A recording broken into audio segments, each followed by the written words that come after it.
Ya pemirsa, untuk mengetahui bagaimana situasinya secara lebih komprehensif, kita sudah terhubung dengan Sekretaris BPBD Kabupaten Bekasi, Agus Suparno.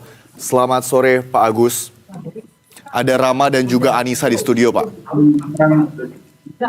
Baik, Pak Agus, mungkin dapat disampaikan kepada kami begitu ya terkait dengan pada hari ini terkait dengan banjir ataupun bencana banjir yang terjadi di wilayah Anda. Untuk penanganannya di hari ini seperti apa Pak Agus? Untuk secara umum bahwa ada penurunan ya banjir secara umum ya sebelah Kabupaten Bekasi. Kalau kemarin itu sampai 27 kecamatan ya sekarang sudah menurun. Kemudian di data terakhir kita mendapati di 27, 12, kemudian ada 10 lokasi pengungsian dari 12. Artinya kalau kemarin itu banjir dari 33 desa menjadi 27. Kemudian kecamatan dari 15 menjadi 12. Kemudian untuk lokasi pengungsian dari 10 dari 12 menjadi 10. Sebenarnya kemarin 8, tapi karena ada tambahan di beberapa titik seperti di akibat jebolnya tanggul yang di Pantai Bakti sehingga menambah titik lokasi pengungsian. Jadi secara umum untuk wilayah-wilayah Bukan Utara itu sudah berangsur surut. Kalau misalnya kita simpulkan, kita akan berkonsentrasi pada wilayah-wilayah utara, terutama untuk Pebayuran, Sabang Bungin, Gembong, dan sebagian wilayah tengah yaitu untuk Sukawangi. Demikian. Baik, Pak Agus, bisa Anda jelaskan, tadi kan Anda menyebut bahwa memang saat ini kondisinya berangsur-angsur surut. Lantas apakah sudah ada perkiraan kira-kira kapan banjir akibat jebolnya tanggul ini dapat benar-benar surut dan warga dapat melakukan aktivitasnya kembali? Iya, kapan, Pak? Kalau laporan kemarin kan tanggal 19 ya, di pukul 00.12 menit itu memang tanggul jebol yang ada di Pantai Bakti, khususnya di Kampung Bedungin itu 8 meter lebarnya.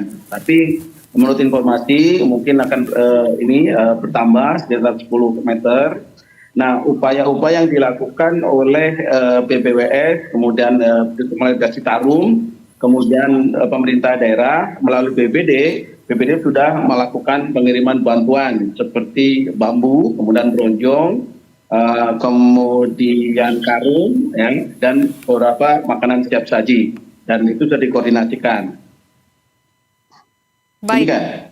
Baik Pak Agus, tadi Anda sampaikan juga begitu ya bahwa ada penambahan untuk posko pengungsian dari yang sebelumnya ada 8, kemudian juga saat ini menjadi 10 karena adanya tanggul yang jebol. Sementara tadi kami mendapatkan informasi dari jurnalis kami bahwa belum ada posko pengungsian yang didirikan begitu di sekitar area tanggul jebol dari Citarum ini. Sebetulnya bagaimana? Apakah memang posko tersebut cukup jauh begitu dari area ataupun dari wilayah warga yang terdampak dari tanggul Citarum yang jebol ini, Pak Agus?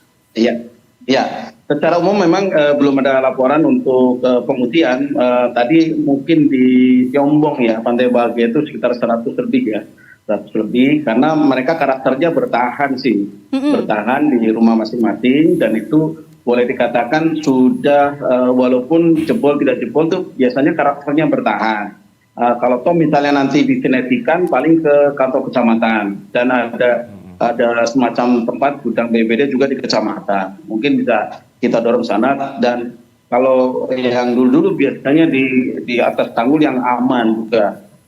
Nah, oleh karena itu mungkin kita akan berkoordinasi dengan Destana Bahagia, Destana Pantai Bakti untuk menghitung ulang atau menginformasikan ulang terkait dengan keberadaan fungsi-fungsi tersebut. Sehingga nanti kita bisa bersinergi untuk mendorong logistik atau kebutuhan baik oleh BPBD, oleh Basnas maupun Dinsos serta SKPD terkait lainnya. Jadi karakter pengungsian itu memang seperti itu ya. Selama yang saya tahu, misalnya ada banjir secara umum, walaupun tidak jebol ya, jebol tanggul itu masih karakternya masih bertahan karena mungkin boleh dikatakan sudah menjadi terbiasa. Tapi itu menjadi perhatian serius bagi kita apalagi ini baru terjadi dan mungkin kalau seandainya kita upayakan ada penurunan debit dari Citarum, karena informasi sementara itu kan dari Cibeet kan sekarang sudah menurun ya, karena Citarum itu nanti bersinggungan erat dengan dorongan dari Kali Cibeet